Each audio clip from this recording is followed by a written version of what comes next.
Going to bring in our buddy Dusty Harrah, who was down on the sidelines for this one. And Dusty, I feel like we usually start here, and tonight it's important we start here as well. But what stood out from your vantage point and from your view this evening on the sidelines? Well, I think rest was really valuable for this Oregon football team, and we saw what the 8-week gauntlet kind of wore down on this team. And what we saw was the efficiency was back. The defense looked faster and looked far more healthy. I think the nagging injuries were really adding up for Oregon at the end of that 8-week run, and they looked a lot more crisp. I mean, from start to finish. I mean, I don't know. The no Whittington fumble where you try to hurdle two guys, maybe trying a little bit too hard, and a missed field goal from 55 yards at the end of the half. Other than that, I mean, you were 7 for 7 in the red zone. You only saw 8 third downs the entire night, and you had the ball for a long stretch. I mean, it was a pretty efficient night offensively that we were hoping to see from Oregon. Dusty, let's go back to that defense. They obviously have 10 sacks, but they were going up against Williams at that quarterback position. He can scramble a little bit now. What was that defense doing that allowed them to get so many sacks against a quarterback that can run and is mobile? Yeah, I thought they did a really good job with him because early on he was having a little bit more effectiveness with those legs, right? Mm-hmm. And it was noticeable that it was first read, second read, tuck the ball and run. So the adjustment Oregon made was, all right, we're going to drop 7. We're only bringing 4, but he has no idea which 4 are coming. And that was where headaches really started to come into play for DeMond Williams. He is going to be a hell of a football player, and he is going to be a really good quarterback in the Big Ten.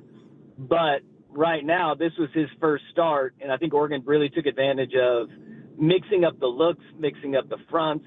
They did not just the shifts, but they did a hezzy shift where the guys all got up, they shifted one gap to the right, and then before they got set, they shifted back to their original spot.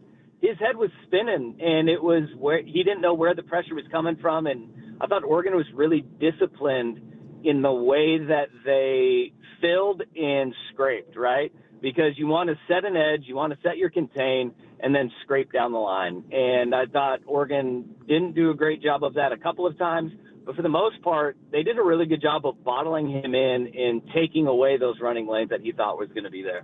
So in relation to stopping and spying this quarterback, Bryce Betcher played a huge role tonight, and I caught the interview that you had with Bryce after this game. I don't know if you have any more information than what we heard on the air, but I at least need you for our audience to relay what's going on with Inglorious Bastards, Bryce Betcher, and a baseball bat.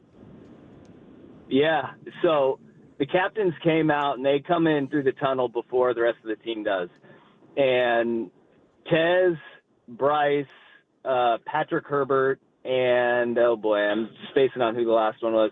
But they all come walking down, and I'm going, is Bryce Betcher holding a baseball bat? Which is totally fitting for a guy who was drafted in the 13th round by the Houston Astros. Of course. But he started just swinging the bat, and he was like hitting himself in the head in the helmet with it when he was walking out of the tunnel. Love that. And I was just, I was like, I have no idea what is going on here. And then he gets his first sack, and he does the baseball swing celebration. Yeah, I saw that. And I asked him about it in the postgame, and he said that it was Coach Lanning's idea. He gave him the bat, and he said he showed him a clip from Inglorious Bastards throughout at the beginning of the week. And he said, "This is what we're going to do. We're going to bring the lumber." So, I know I'm looking forward to Ducks versus them because I have no idea how much of that can you show. Oh, boy. Oh, man. I love that Coach Lanning is just like this big cinephile. Like, he has all the movies. He pulls out Gladiator. Everyone's doing the thumbs up, thumbs down. Now he's pulling out Inglorious Bastards. That's fantastic.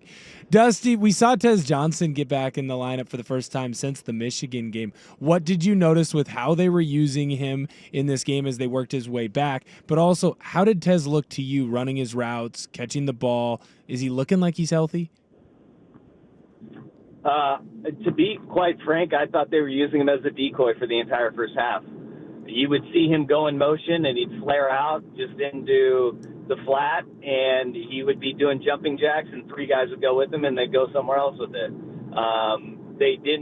We didn't see any balls kind of pushed his way in the first half, and then in the second half, Washington stopped paying attention to him, and you saw him kind of get loose a few times. I was really concerned about the level of health and where he would be at. But then when he showed up as not even on the injury report for the availability report before the game, it really raised my eyebrows, because usually when you see these guys go from out, they will be questionable on the injury report, a la Jordan Birch was listed as questionable today. With no restrictions on the availability report, I was like, all right, I guess he is going to be in full tilt boogie.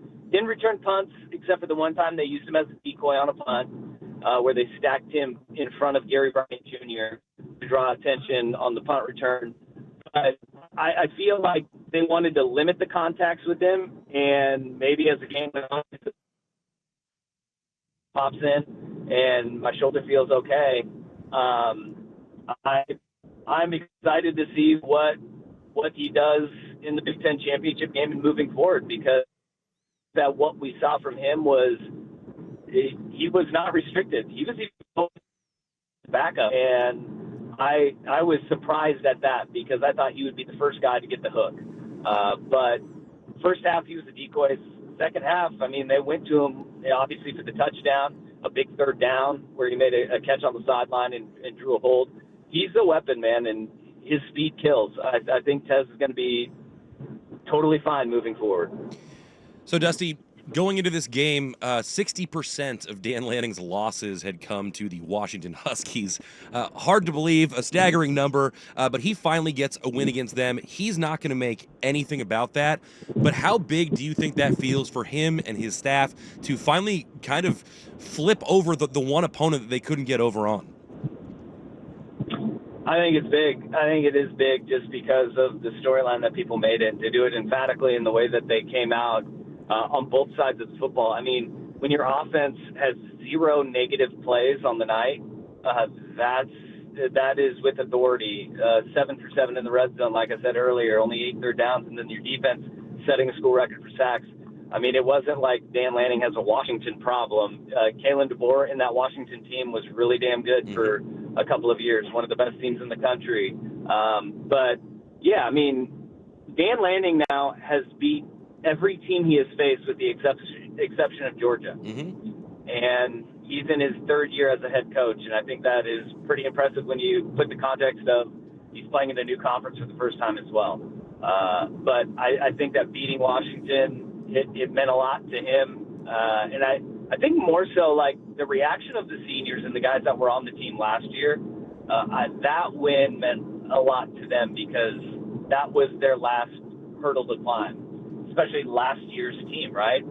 The guys that were on the team last year, they had a bitter taste in their mouth with 2 losses to UW. So getting over that hump, you heard from Tez, you heard from Bryce Betcher in the postgame. It means a lot to beat Washington, and I love that there's rivalries there. You got a little hate in your heart. That's good for college football. That's good for fan bases.